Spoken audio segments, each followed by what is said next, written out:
عیسیٰ علیہ السلام کو مسیح کہا جاتا ہے۔ اس کا مطلب ہے کثرت سے زمین کی سیاحت کرنے والا، یا اس کا معنی ہاتھ پھیرنے والا ہے، کیونکہ آپ ہاتھ پھیر کر اللہ کے حکم سے مریضوں کو شفا یاب فرماتے تھے۔ آپ کی پیدائش اللہ تعالیٰ کا ایک بہت عظیم معجزہ ہے۔ اللہ تعالیٰ سورہ مریم آیات 16 تا 23 میں فرماتے ہیں، وَاذْكُرْ فِي الْكِتَابِ مَرْيَمَ، اس کتاب میں مریم کا بھی واقعہ بیان کیجیے جبکہ وہ اپنے گھر کے افراد سے الگ ہو کر ایک شرقی مکان میں آئی اور ان لوگوں کی طرف سے پردہ کر دیا۔ پھر ہم نے اپنی روح کو ان کے پاس بھیجا، پس وہ ان کے سامنے پورا آدمی بن کر ظاہر ہوا۔ یہ کہنے لگی، میں تجھ سے رحمان کی پناہ مانگتی ہوں اگر تو کچھ بھی اللہ سے ڈرنے والا ہے۔ اس نے جواب دیا کہ میں تو اللہ کا بھیجا ہوا قاصد ہوں، تجھے ایک پاکیزہ لڑکا دینے آیا ہوں۔ کہنے لگی، بھلا میرے ہاں بچہ کیسے ہو سکتا ہے؟ مجھے تو کسی انسان کا ہاتھ تک نہیں لگا اور نہ میں بدکار ہوں۔ اس نے کہا، بات تو یہی ہے، لیکن تیرے پروردگار کا ارشاد ہے کہ وہ مجھ پر بہت ہی آسان ہے، ہم تو اسے لوگوں کے لیے ایک نشانی بنا دیں گے اور اپنی خاص رحمت۔ یہ تو ایک طے شدہ بات ہے۔ پس وہ حمل سے ہو گئی اور اسی وجہ سے وہ یکسو ہو کر ایک دور کی جگہ چلی گئی۔ پھر درد ذہن اسے ایک کھجور کے تنے کے نیچے لے آیا اور بے ساختہ زبان سے نکل گیا کہ کاش میں اس سے پہلے ہی مر گئی ہوتی اور لوگوں کی یاد سے بھی بھولی بسری ہو جاتی۔ سیدہ مریم بہت عبادت گزار تھی۔ انہوں نے اپنے اور لوگوں کے درمیان آڑ بنا لی تھی۔ انہیں کھانا بھی پردے کے پیچھے سے پکڑایا جاتا۔ اللہ تعالیٰ کی طرف سے بھی انہیں خاص رزق مل رہا تھا۔ اس حالت میں جبریل علیہ السلام ان کے پاس آئے۔ انہوں نے ان کے گریبان میں اللہ کے حکم سے پھونک ماری، اس سے انہیں حمل ٹھہر گیا۔ ولادت کا وقت آیا تو آپ لوگوں سے بہت دور یعنی بیت اللہ چلے گئے۔ وہیں انہیں درد ذہن شروع ہوا۔ تب کہنے لگی، کاش میں اس سے پہلے مر جاتی۔ اللہ تعالیٰ کی طرف سے ارشاد ہوا، سورہ مریم آیات 24 تا 28 میں ہے، اتنے میں اسے نیچے سے ہی آواز دی کہ آزردہ خاطر نہ ہو، تیرے رب نے تیرے پاؤں تلے ایک چشمہ جاری کر دیا ہے، اور اس کھجور کے تنے کو اپنی طرف ہلا، یہ تیرے سامنے تر و تازہ پکی کھجوریں گرا دے گا۔ اب چین سے کھا پی اور آنکھیں ٹھنڈی رکھ۔ اگر تجھے کوئی انسان نظر پڑ جائے تو کہہ دینا کہ میں نے اللہ رحمان کے نام کا روزہ مان رکھا ہے، میں آج کسی شخص سے بات نہ کروں گی۔ اب عیسیٰ کو لیے ہوئے وہ اپنی قوم کے پاس آئے۔ سب کہنے لگے، مریم تو نے بڑی بری حرکت کی، اے ہارون کی بہن، نہ تو تیرا باپ برا آدمی تھا اور نہ تیری ماں بدکار تھی۔ یہاں ہارون سے مراد موسیٰ علیہ السلام کے بھائی ہارون علیہ السلام مراد نہیں، بلکہ مریم علیہ السلام کے ایک بھائی کا نام ہارون تھا۔ قوم کی باتیں سن کر مریم علیہ السلام خاموش رہی اور بچے کی طرف اشارہ کر دیا کہ اس سے بات کر لو۔ وہ کہنے لگے، بھلا گود کا بچہ کیسے بات کر سکتا ہے؟ سورہ مریم آیت 29 میں ہے، بچہ بول اٹھا، میں اللہ تعالیٰ کا بندہ ہوں، اس نے مجھے کتاب عطا فرمائی اور مجھے اپنا پیغمبر بنایا ہے، اور اس نے مجھے بابرکت کیا ہے جہاں بھی میں ہوں، اور اس نے مجھے نماز اور زکوٰۃ کا حکم دیا ہے جب تک بھی میں زندہ رہا، اور اس نے مجھے اپنی والدہ کا خدمت گزار بنایا ہے اور مجھے سرکش اور بدبخت نہیں کیا، اور مجھ پر میری پیدائش کے دن اور میری موت کے دن اور جس دن کہ میں دوبارہ زندہ کھڑا کیا جاؤں گا سلام ہی سلام ہے۔ اللہ تعالیٰ نے عیسیٰ علیہ السلام کی اس گفتگو کے بعد فرمایا، یہ ہے صحیح واقعہ عیسیٰ ابن مریم کا، یہی وہ حق بات ہے جس میں لوگ شک و شبہ میں مبتلا ہیں۔ اللہ کے لیے اولاد کا ہونا لائق نہیں، وہ تو بالکل پاک ذات ہے۔ وہ تو جب کسی کام کے سر انجام دینے کا ارادہ کرتا ہے تو اسے کہہ دیتا ہے کہ ہو جا، وہ اسی وقت ہو جاتا ہے۔ میرا اور تم سب کا پروردگار صرف اللہ ہی ہے، تم سب اسی کی عبادت کرو، یہی سیدھی راہ ہے۔ اس طرح عیسیٰ علیہ السلام کی ولادت بغیر باپ کے ہوئی۔ اس معجزے کے بعد کئی فرقے گمراہ ہوئے اور کہا کہ مریم اللہ تعالیٰ کی بیوی ہے۔ اس بات کی تردید کرتے ہوئے اللہ تعالیٰ سورۃ الجن آیت 3 میں فرماتے ہیں، بے شک وہ لوگ کافر ہو گئے جن کا قول ہے کہ مسیح ابن مریم ہی اللہ ہے، حالانکہ خود مسیح نے ان سے کہا تھا کہ اے بنی اسرائیل، اللہ ہی کی عبادت کرو جو میرا اور تمہارا سب کا رب ہے۔ یقین مانو کہ جو شخص اللہ کے ساتھ شریک ٹھہراتا ہے اللہ تعالیٰ نے اس پر جنت حرام کر دی ہے، اس کا ٹھکانہ جہنم ہی ہے، اور گناہ گاروں کی مدد کرنے والا کوئی نہ ہوگا۔ وہ لوگ بھی یقیناً کافر ہو گئے جنہوں نے کہا اللہ تین میں سے تیسرا ہے۔ دراصل اللہ تعالیٰ کے سوا کوئی معبود نہیں۔ اگر یہ لوگ اپنے اس قول سے باز نہ رہیں تو ان میں سے جو کفر پر رہیں گے انہیں المناک عذاب ضرور پہنچیں گے۔ یہ لوگ اللہ تعالیٰ کی طرف کیوں نہیں جھکتے اور استغفار کیوں نہیں کرتے؟ اللہ تعالیٰ تو بہت ہی بخشنے والا اور بڑا ہی مہربان ہے۔ مسیح ابن مریم سوائے پیغمبر ہونے کے اور کچھ بھی نہیں۔ ان سے پہلے بھی بہت سے پیغمبر گزر چکے ہیں۔ ان کی والدہ ایک راست باز عورت تھی، دونوں ماں بیٹا کھانا بھی کھایا کرتے تھے۔ آپ دیکھیے کہ کس طرح ہم ان کے سامنے دلیلیں رکھتے ہیں، پھر غور کیجئے کہ کس طرح وہ پھرے جاتے ہیں۔ اللہ تعالیٰ نے ان آیات میں عیسائیوں کے عقیدے کا رد کیا ہے، کیونکہ وہ مریم اور عیسیٰ علیہ السلام کو بھی اللہ کا حصہ مانتے ہیں۔ سورہ اخلاص میں بھی ان کے عقیدے کا ان الفاظ میں رد کیا گیا ہے۔ آپ کہہ دیجئے وہ اللہ ایک ہے، اللہ بے نیاز ہے، نہ اس سے کوئی پیدا ہوا اور نہ وہ کسی سے پیدا ہوا، اور نہ کوئی اس کا ہمسر ہے۔ لوگوں نے جب مریم علیہ السلام پر تہمت لگائی، انہیں بدکار کہا، تب اللہ نے فرمایا، سورۃ النساء آیت 156 میں ہے، اور ان کے کفر کے باعث اور مریم پر بہت بڑا بہتان باندھنے کے باعث ہم نے ان پر لعنت کی۔ اسی طرح سورہ آل عمران آیت 59 میں اللہ تعالیٰ فرماتے ہیں، اللہ کے نزدیک عیسیٰ کی مثال ہو بہو آدم کی مثال ہے، جسے مٹی سے پیدا کر کے کہہ دیا کہ ہو جا، بس وہ ہو گیا۔ عیسائیوں کا مریم اور عیسیٰ علیہ السلام کے بارے میں یہ بہت بڑا جھوٹ ہے کہ عیسیٰ علیہ السلام اللہ کے بیٹے اور مریم اللہ کی بیوی ہیں۔ اللہ تعالیٰ سورہ مریم آیت 88 تا 95 میں فرماتے ہیں، ان کا قول تو یہ ہے کہ اللہ رحمان نے بھی اولاد اختیار کی ہے، یقیناً تم بہت بری اور بھاری چیز لائے ہو۔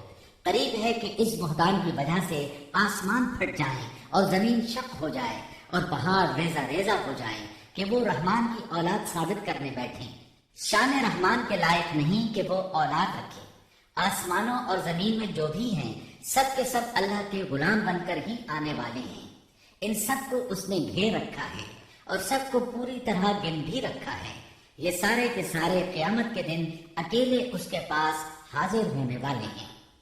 اللہ تعالیٰ سورۃ الانعام آیت 101 میں فرماتے ہیں، وہ آسمانوں اور زمین کا موجد ہے، اللہ تعالیٰ کے ہاں اولاد کہاں ہو سکتی ہے، حالانکہ اس کی کوئی بیوی تو ہے ہی نہیں، اور اللہ تعالیٰ نے ہر چیز کو پیدا کیا ہے اور وہ ہر چیز کو خوب جانتا ہے۔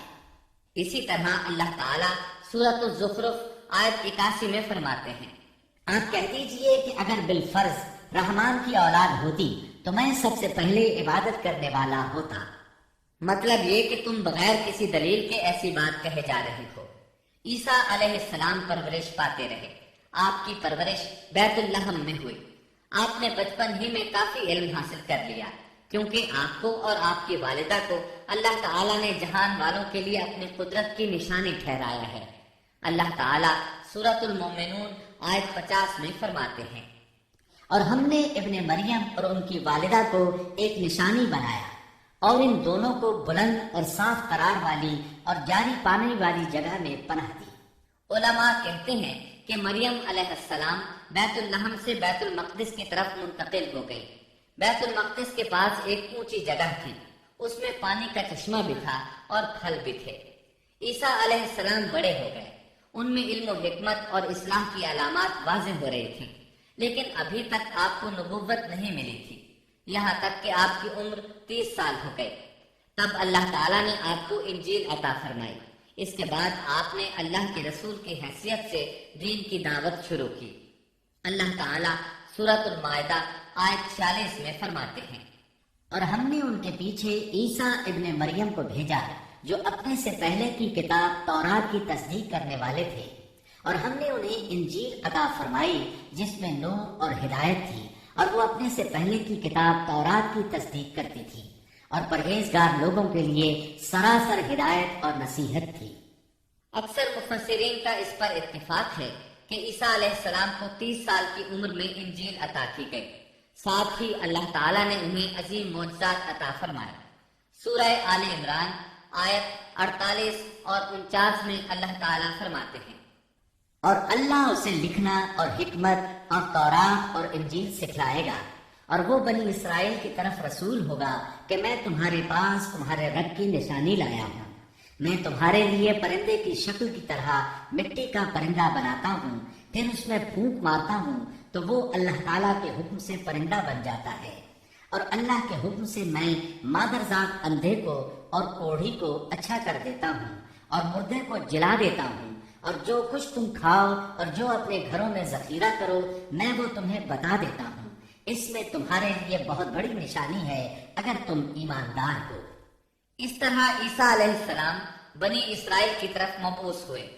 تمام نبی کسی خاص قوم کی طرف مبعوث ہوئے ہیں، جبکہ نبی اکرم صلی اللہ علیہ وسلم تمام انسانوں اور جنوں کے لیے رسول بنا کر بھیجے گئے۔ یہ آپ کی خصوصیات میں سے ایک امتیازی خصوصیت ہے۔ اللہ تعالیٰ نے عیسیٰ ابن مریم علیہ السلام کو عظیم معجزات عطا فرمائے۔ پیدائشی اندھا بینا ہو جاتا، کوڑھی کا کوڑ دور ہو جاتا، برس والے کے جسم پر ہاتھ پھیر دیتے تو اس کا برس ختم ہو جاتا، مٹی کے پرندے بنا کر پھونک مارتے تو وہ اڑنے لگتے۔ لیکن سب سے بڑا معجزہ اللہ تعالیٰ نے آپ کو یہ عطا فرمایا کہ آپ نے اللہ کے حکم سے مردوں کو زندہ کیا۔ سورہ آل عمران آیت 50 اور 51 میں ہے، اور میں تورات کی تصدیق کرنے والا ہوں جو مجھ سے پہلے ہے، اور میں اس لیے آیا ہوں کہ تم پر بعض وہ چیزیں حلال کر دوں جو تم پر حرام کر دی گئی ہیں، اور میں تمہارے پاس تمہارے رب کی نشانیاں لایا ہوں، اس لیے تم اللہ سے ڈرو اور میری فرمانبرداری کرو، یقین مانو کہ میرا اور تمہارا رب اللہ ہی ہے، تم سب اسی کی عبادت کرو، یہی سیدھی راہ ہے۔ لوگوں نے تمام نشانیاں دیکھی لیکن پھر بھی کفر پر ڈٹے رہے، عیسیٰ علیہ السلام کی تکذیب کرتے رہے۔ اللہ تعالیٰ سورہ آل عمران آیت 52 میں فرماتے ہیں، مگر جب عیسیٰ نے ان کا کفر محسوس کر لیا تو کہنے لگے، اللہ کی راہ میں میری مدد کرنے والا کون ہے؟ حواریوں نے جواب دیا کہ ہم اللہ کی راہ کے مددگار ہیں، ہم اللہ پر ایمان لائے اور آپ گواہ رہیے کہ ہم تابعدار ہیں۔ سورۃ الصف میں اللہ تعالیٰ عیسیٰ علیہ السلام کی زبانی فرماتے ہیں کہ انہوں نے ایمانداروں کو مخاطب کر کے کہا، اے ایمان والو، تم اللہ کے مددگار بن جاؤ، جس طرح مریم کے بیٹے عیسیٰ نے حواریوں سے فرمایا کہ کون ہے جو اللہ کی راہ میں میرا مددگار بنے؟ حواریوں نے کہا، ہم اللہ کی راہ میں مددگار ہیں۔ پس بنی اسرائیل میں سے ایک جماعت تو ایمان لے آئی اور ایک جماعت نے کفر کیا، تو ہم نے مومنوں کی ان کے دشمنوں کے مقابلے میں مدد فرمائی، پس وہ غالب آ گئے۔ اس کے بعد اللہ تعالیٰ نے دین عیسوی کو یہودیوں کے مذہب پر غالب کر دیا۔ جب لوگوں نے کفر کیا اس وقت صرف حواری آپ پر ایمان لائے تھے، ان کی تعداد صرف 12 تھی۔ بعد میں دین عیسوی کو اللہ تعالیٰ نے مکمل طور پر غلبہ عطا فرمایا۔ حواری ایمان ضرور لائے تھے لیکن ان میں کسی قدر تردد تھا۔ اللہ تعالیٰ سورۃ المائدہ آیت 111 تا 115 میں فرماتے ہیں، اور جب میں نے حواریوں کو حکم دیا کہ تم مجھ پر اور میرے رسول پر ایمان لاؤ، انہوں نے کہا، ہم ایمان لائے اور آپ گواہ رہیے کہ ہم پورے فرمانبردار ہیں۔ وہ وقت یاد کے قابل ہے جبکہ حواریوں نے عرض کیا، اے عیسیٰ ابن مریم، کیا آپ کا رب ایسا کر سکتا ہے کہ ہم پر آسمان سے ایک خوان نازل فرما دے؟ آپ نے فرمایا کہ اللہ سے ڈرو اگر تم ایماندار ہو۔ وہ بولے کہ ہم یہ چاہتے ہیں کہ اس میں سے کھائیں اور ہمارے دلوں کو پورا اطمینان ہو جائے اور ہمارا یہ یقین اور بڑھ جائے کہ آپ نے ہم سے سچ بولا ہے اور ہم گواہی دینے والوں میں سے ہو جائے۔ عیسیٰ ابن مریم نے دعا کی کہ اے اللہ، اے ہمارے پروردگار، ہم پر آسمان سے کھانا نازل فرما کہ وہ ہمارے لیے، یعنی ہم نے جو اول ہیں اور جو بعد ہیں، سب کے لیے ایک خوشی کی بات ہو جائے اور تیری طرف سے ایک نشان ہو جائے، اور تو ہم کو رزق عطا فرما دے، اور تو سب عطا کرنے والوں سے اچھا ہے۔ حق تعالیٰ نے ارشاد فرمایا کہ میں وہ کھانا تم لوگوں پر نازل کرنے والا ہوں، پھر جو شخص تم میں سے اس کے بعد کفر کرے گا تو میں اس کو ایسی سزا دوں گا کہ وہ سزا دنیا جہان والوں میں سے کسی کو نہ دوں گا۔ اور یہ اللہ تعالیٰ کی سنت ہے کہ جب منہ مانگا معجزہ آ جائے اور اس کے بعد بھی لوگ کفر کریں تو وہ تمام لوگ ہلاک کر دیے جاتے ہیں۔ آخر کار وہ کھانا اترنے لگا، انہوں نے اس کھانے کو کھایا اور ایمان پر قائم رہے، البتہ ان میں سے ایک نے خیانت کی، اس کا ذکر آگے آئے گا۔ ان مسلسل معجزات کا لوگوں میں چرچا ہونے لگا۔ یہودی عالموں اور بادشاہوں کو اس بات کی فکر ستا رہی تھی کہ لوگ ان کی پیروی چھوڑ کر عیسیٰ ابن مریم علیہ السلام کے پیروکار بن رہے ہیں، گویا ان کی حکومت ڈگمگا رہی تھی، دنیاوی بادشاہت بھی ہاتھ سے نکل رہی تھی اور دینی امور کی قیادت سے بھی ہاتھ دھونے پڑ رہے تھے۔ یہ صورتحال دیکھ کر یہودی عالم یہودی بادشاہ کے پاس گئے، اسے عیسیٰ علیہ السلام کے بارے میں خوف زدہ کرنے لگے، کہنے لگے وہ خود کو یہود کا بادشاہ خیال کرتا ہے اور دعویٰ کر رہا ہے کہ جلد تم سے بادشاہت چھین لے گا۔ بادشاہ کو اپنی حکومت کی پڑ گئی، اس نے حکم دیا اسے سولی پر چڑھا دو۔ اس وقت سزا کا یہی طریقہ تھا، آدمی کو قتل نہیں کرتے تھے، سولی پر لٹکا دیا کرتے تھے، ہاتھوں پیروں میں کیل ٹھونک دیے جاتے تھے، اسی حالت میں لٹکا ہوا وہ ختم ہو جاتا تھا۔ اس طرح یہودیوں نے عیسیٰ علیہ السلام کے قتل کا پروگرام بنایا۔ یہ آپ کے رسول بننے کے 3 سال بعد کی بات ہے۔ انجیل متی کے مطابق یہودیوں نے جس شخص کو عیسیٰ علیہ السلام کے خلاف ابھارا تھا وہ روم کا گورنر تھا، اس کا نام پونتس پیلاطس تھا۔ اس نے اپنے سپاہیوں سے مل کر عیسیٰ علیہ السلام کو گرفتار کرنے کی سازش تیار کی اور عیسیٰ علیہ السلام کے ایک شاگرد یہودا اسکریوتی کو 30 دینار پر جاسوسی کے لیے تیار کر لیا۔ ان دنوں عیسیٰ علیہ السلام مذہبی تہوار فصح منانے بیت المقدس آئے ہوئے تھے۔ یہاں عیسیٰ علیہ السلام نے کھانا کھایا اور اپنے 11 شاگردوں سمیت شہر سے باہر کتسمنی نامی ایک جگہ پر رات گزارنے کے لیے تشریف لے گئے۔ پھر اپنے شاگردوں سے الگ ہو کر اللہ سے یوں دعا کی، اے میرے اللہ، اگر ہو سکے تو یہ پیالہ یعنی موت مجھ سے ٹل جائے۔ اس کے جواب میں تسلی نازل ہوئی۔ علماء کا اس بات پر اتفاق ہے کہ جب یہودی عیسیٰ علیہ السلام کے شاگرد یہودا اسکریوتی کی یہ رہنمائی پر وہاں پہنچے جہاں عیسیٰ علیہ السلام اور ان کے شاگرد تھے، تو ان لوگوں نے عیسیٰ علیہ السلام اور ان کے حواریوں کا محاصرہ کر لیا۔ اینڈ اسی وقت اللہ تعالیٰ نے عیسیٰ علیہ السلام کو آسمان پر اٹھا لیا اور مخبری کرنے والے عیسیٰ علیہ السلام کے شاگرد یہودا پر عیسیٰ علیہ السلام کی مشابہت ڈال دی گئی۔ چنانچہ حکومت کے اہلکاروں، یہودیوں، حتیٰ کہ خود حواریوں نے بھی اسی کو عیسیٰ سمجھ لیا اور اسی کو لے جا کر پھانسی پر چڑھا دیا، جیسا کہ سورۃ النساء میں اللہ تعالیٰ فرماتے ہیں۔ اور اس وجہ سے بھی ہم نے ان پر لعنت کی کہ انہوں نے کہا کہ ہم نے مسیح ابن مریم جو کہ اللہ کا رسول ہے اسے قتل کیا ہے، حالانکہ نہ انہوں نے اسے قتل کیا اور نہ سولی دیا، لیکن ان کو شبہ پڑ گیا، اور جو لوگ اس میں اختلاف کر رہے ہیں وہ خود شک میں ہیں، انہیں حقیقت حال کا کچھ علم نہیں، محض ظن کے پیچھے لگے ہوئے ہیں۔ اور یہ یقینی بات ہے کہ انہوں نے عیسیٰ ابن مریم کو قتل نہیں کیا تھا، بلکہ اللہ نے اسے اپنی طرف اٹھا لیا تھا، اور اللہ بہت زور آور اور حکمت والا ہے۔ عیسائی اور یہودی اس بات پر متفق تھے کہ عیسیٰ علیہ السلام کو سولی چڑھا دیا گیا ہے، لیکن ان میں تھوڑا سا اختلاف تھا۔ یہودی کہتے تھے کہ وہ قتل ہو گئے ہیں، جبکہ عیسائی کہتے تھے کہ وہ 3 دن تک مردہ رہنے کے بعد زندہ ہوئے اور آسمان پر چلے گئے۔ اللہ تعالیٰ نے ان دونوں گروہوں کی تردید کرتے ہوئے فرمایا کہ یہ شک میں مبتلا ہیں، در حقیقت یہ لوگ عیسیٰ علیہ السلام کو گرفتار نہ کر سکے تھے۔ بہرحال عیسیٰ علیہ السلام کے آسمان پر اٹھائے جانے کے بعد یہود غالب آ گئے اور دین عیسوی کی اشاعت پر پابندی لگا دی۔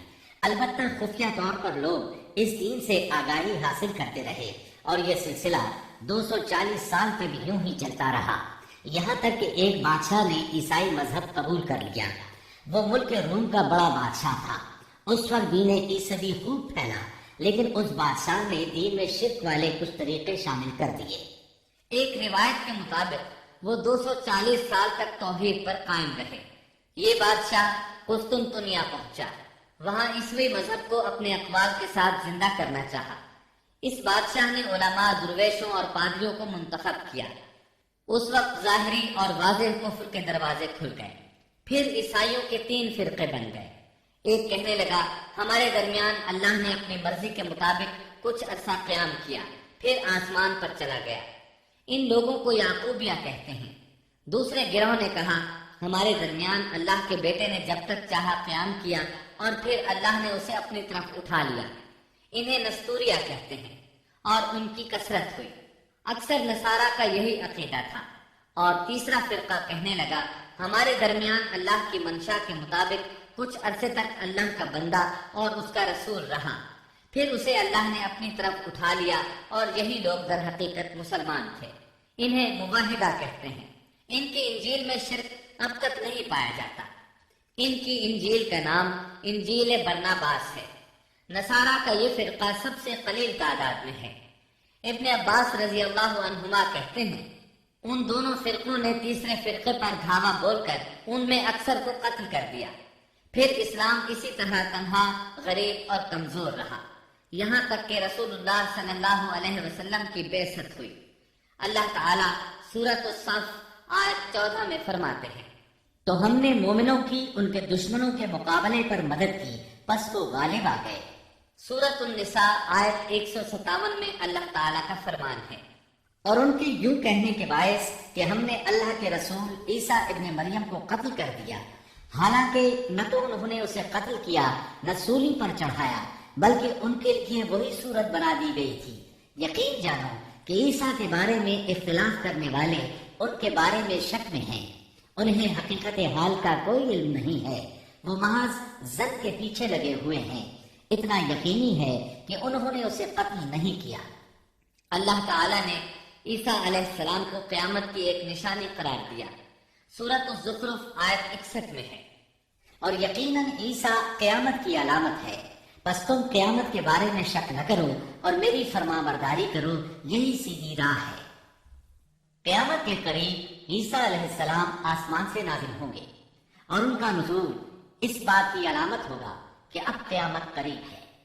عیسیٰ علیہ السلام اور نبی کریم صلی اللہ علیہ وسلم کے درمیان اور کوئی نبی نہیں ہے، اس لحاظ سے نبی کریم صلی اللہ علیہ وسلم لوگوں سے زیادہ عیسیٰ علیہ السلام کے قریب ہے، جیسا کہ مسند احمد کی ایک حدیث میں ہے۔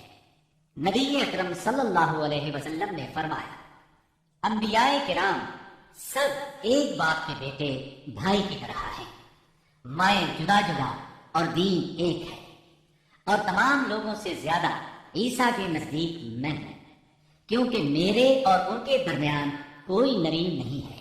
نبی کریم صلی اللہ علیہ وسلم اور عیسیٰ علیہ السلام کی درمیانی مدت قریباً 560 سال ہے۔ آپ فرماتے ہیں وہ بہت جلد نازل ہوں گے، جب تم انہیں دیکھو گے تو پہچان لو گے۔ وہ درمیانے قد کے ہیں، ان کا چہرہ سفید اور سرخی مائل ہے، ان کے سر کے بال سیدھے ہیں، ان کے بالوں سے پانی کے قطرے گرتے محسوس ہوں گے، حالانکہ ان کا سر بالکل خشک ہوگا۔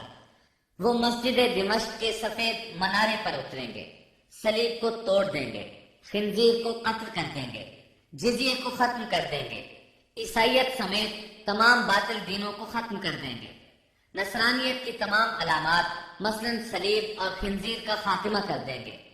ان کے زمانے میں تمام مذہب ختم ہو جائیں گے، صرف اسلام باقی رہ جائے گا۔ دجال کو بھی اللہ عیسیٰ علیہ السلام کے ہاتھوں قتل کرا دیں گے۔ پوری زمین پر صرف اسلام ہوگا، ساری زمین امن کا گہوارہ بن جائے گی، یہاں تک کہ بکری اور شیر مل کر زندگی بسر کریں گے، بچے سانپوں سے کھیلیں گے، کوئی کسی کو تکلیف نہیں پہنچائے گا۔ عیسیٰ علیہ السلام زمین پر 40 سال قیام کریں گے، پھر آپ کی وفات ہو جائے گی۔ مسلمان آپ کی نماز جنازہ ادا کر کے آپ کو دفن کریں گے۔ قیامت کے دن اللہ تعالیٰ ان سے فرمائیں گے، سورۃ المائدہ آیات 116 اور 117 میں ہے، اور وہ وقت بھی قابل ذکر ہے جب اللہ فرمائے گا کہ عیسیٰ ابن مریم، کیا تم نے ان لوگوں سے کہا تھا کہ مجھے اور میری ماں کو بھی اللہ کے علاوہ معبود قرار دے دو؟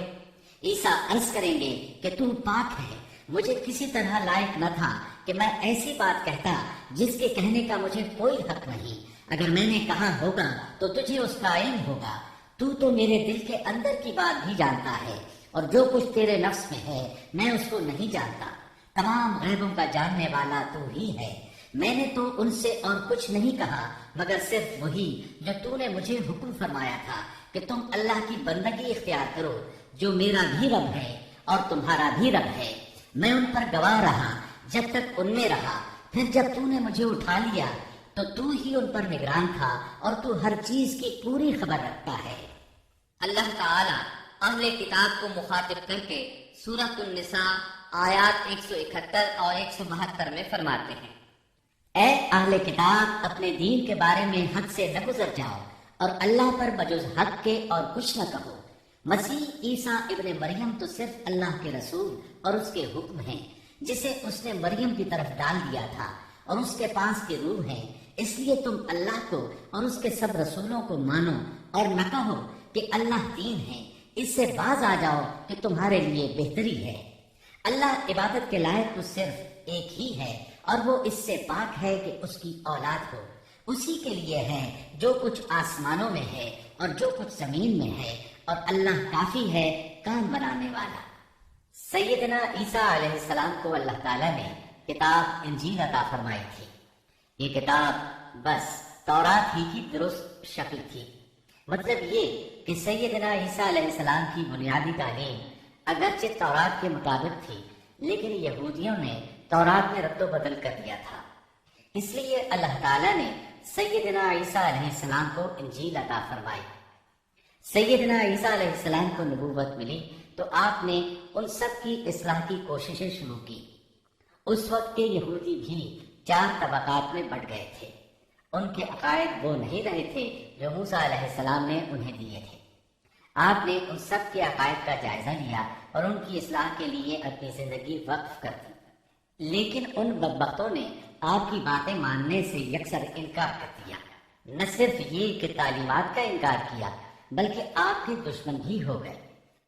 سیدنا عیسیٰ علیہ السلام پر جو کتاب نازل ہوئی اس کا نام انجیل ہے، لیکن آج عیسائیوں کے ہاں 4 انجیلیں رائج ہیں۔ یہاں سوال یہ پیدا ہوتا ہے کہ موجودہ 4 انجیلیں وہی ہیں یا یہ سیدنا عیسیٰ علیہ السلام کے بعد تصنیف کی گئی ہیں؟ یہ ایک ایسا سوال ہے جو مدت سے سوال ہی چلا آ رہا ہے۔ عیسائی حضرات اس سوال کا جواب دینے سے قاصر ہیں۔ عیسائی عالم تک اس بات کا اقرار کرتے نظر آتے ہیں کہ ان میں سے کوئی ایک انجیل بھی مسیح علیہ السلام کی انجیل نہیں ہے اور نہ اس کا خالص ترجمہ ہے۔ موجودہ انجیلوں کے بارے میں عیسائیوں کے ہاں کوئی ایسی سند موجود نہیں جس کی بنا پر وہ کہہ سکیں کہ ان کی روایات کا سلسلہ سیدنا عیسیٰ علیہ السلام یا ان کے شاگردوں تک پہنچتا ہے۔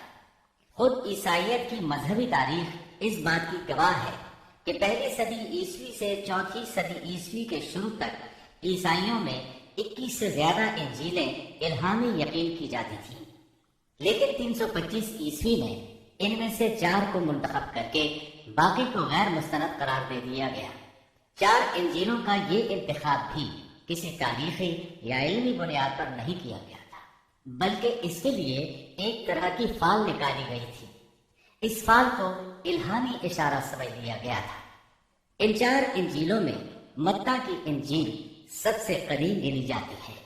اس کے باوجود عیسائیوں کے پرانے عالم یہ بات تسلیم کرتے ہیں کہ یہ انجیل متی اصلی نہیں بلکہ اس کا ترجمہ ہے، اس لیے کہ اصل کتاب عبرانی زبان میں تھی جو اب ناپید اور ضائع ہو گئی ہے، اور موجودہ ترجمے کے بارے میں قطعی طور پر یہ نہیں کہا جا سکتا کہ یہ اصل زبان کا ترجمہ ہے، جبکہ مترجم کا نام تک معلوم نہیں اور نہ یہ پتا ہے کہ ترجمہ ہوا کے زمانے میں تھا۔ دوسری انجیل مرقس کی انجیل ہے۔ اس کے بارے میں مشہور عیسائی عالم پطرس گومار اپنی کتاب میں مرقس کے سوانح حیات پر لکھتا ہے کہ یہ نسلاً یہودی تھا اور عیسیٰ علیہ السلام کے حواری پطرس کا شاگرد تھا۔ جب رومیوں نے عیسائیت اختیار کر لی تو اس نے ان کے مطالبے پر یہ انجیل تصنیف کی۔ وہ سن 68 عیسوی میں اسکندریہ کے قید خانے میں بت پرستوں کے ہاتھوں قتل ہوا۔ تیسری انجیل لوقا کی انجیل ہے۔ عیسائی عالموں میں متی کی انجیل کے بارے میں جتنے اختلافات ہیں ان سے زیادہ لوقائی انجیل میں موجود ہے۔ خود لوقا نے اپنی انجیل کے بارے میں لکھا ہے کہ یہ انجیل اس نے شاہ فیلس کے ساتھ خط و کتابت کی بنیاد پر لکھی ہے۔ وہ اسے مخاطب کر کے لکھتا ہے کہ سچ کی باتیں جن لوگوں نے کانوں سے سنی تھیں انہوں نے ہم تک جس طرح پہنچائی ہیں ان کو بہت سے لوگ ہم سے نقل کر رہے ہیں، اس لیے میں ضروری سمجھتا ہوں کہ ان کو خود ہی صحیح طریقے پر کر دیں تاکہ تمہیں صحیح حقیقت معلوم ہو جائے۔ اس سے صاف معلوم ہوتا ہے کہ لوکا نے سیدنا مسیح علیہ السلام کا زمانہ نہیں پایا۔ اس کے ساتھ عیسائی عالم یہ بھی بیان کرتے ہیں کہ لوکا کی انجیل مرقس کی انجیل کے بعد وجود میں آئی اور پطرس اور پولس کے مرنے کے بعد تصنیف کی گئی ہے۔ دراصل لوکا انطاکیہ شہر میں طب کا پیشہ کرتا تھا۔ اس نے عیسیٰ علیہ السلام کو نہیں دیکھا اور عیسائیت کو سینٹ پال یعنی پولس سے سیکھا، اور سینٹ پال کے بارے میں یہ بات تحقیق کو پہنچ چکی ہے کہ وہ دراصل متعصب یہودی تھا۔ عیسائیت کا بدترین دشمن خیال کیا جاتا تھا۔ وہ عیسائیوں کے خلاف اپنی جدوجہد جاری رکھے ہوئے تھا، مگر جب اس نے دیکھا کہ اس کی تمام تر مخالفتوں اور رکاوٹوں کے باوجود عیسائیت ترقی کرتی جا رہی ہے اور روکے نہیں رک رہی، تو اس نے مکر و فریب سے کام لیا اور اچانک اعلان کیا کہ مجھ سے ایک عجیب معجزہ سرزد ہوا ہے۔ میں صحت کی حالت میں تھا کہ میں ایک دم زمین پر گرا جیسے کوئی کسی کو کشتی میں پچھاڑ دیتا ہے، اور اسی حالت میں مسیح علیہ السلام نے مجھے چھوا اور سخت الفاظ میں کہا کہ خبردار، آئندہ ہرگز میرے پیروکاروں کے خلاف کوئی قدم نہ اٹھانا۔ بس میں اسی وقت مسیح علیہ السلام پر ایمان لے آیا اور مسیح کے حکم سے مسیحی دنیا کی خدمت کے لیے مامور ہو گیا ہوں۔ مسیح نے مجھ سے کہا ہے کہ میں لوگوں کو مسیح کی انجیل کی بشارت سنا دوں اور اس کی پیروی کی ترغیب دوں۔ اس طرح اس نے آہستہ آہستہ کلیسا پر ایسا قبضہ کیا کہ دین عیسوی کی اصل صداقتوں کو مٹا کر اسے بدعتوں اور رسومات کا مجموعہ بنا ڈالا اور پوری مسیحیت کو بت پرستی میں تبدیل کر دیا۔ آج جو عیسائیت قائم ہے وہ اسی پولس کی ایجاد کردہ مسیحیت ہے، لہذا اس کے بعد کون دعویٰ کر سکتا ہے کہ اس کے شاگرد لوکا کی انجیل الہامی انجیل ہے؟ چوتھی انجیل یوحنا کی انجیل ہے۔ اس کے بارے میں عیسائیوں کا عام عقیدہ ہے کہ یہ سیدنا عیسیٰ علیہ السلام کے محبوب شاگرد یوحنا زبدی کی تالیف ہے۔ یوحنا عیسیٰ علیہ السلام کے 12 حواریوں میں سے ایک تھا۔ یوحنا کی انجیل کو ان کی انجیل کہا جاتا ہے، لیکن خود عیسائی عالموں کا یہ دعویٰ ہے کہ یوحنا کی انجیل خود یوحنا کی تصنیف کردہ نہیں ہے۔ یہ تھا ان انجیلوں کا تعارف۔ اس سے ان کی حقیقت واضح ہو جاتی ہے۔ عیسیٰ علیہ السلام اللہ کے نبی، رسول اور پیغمبر ہیں۔ ان کے بعد سوائے نبی کریم صلی اللہ علیہ وسلم کے کوئی نبی نہیں آیا۔ نبی کریم صلی اللہ علیہ وسلم افضل النبیین ہیں، افضل المرسلین اور خاتم النبیین ہیں۔ آپ پر اور تمام انبیاء کرام پر اللہ تعالیٰ کی رحمت نازل ہو، آمین۔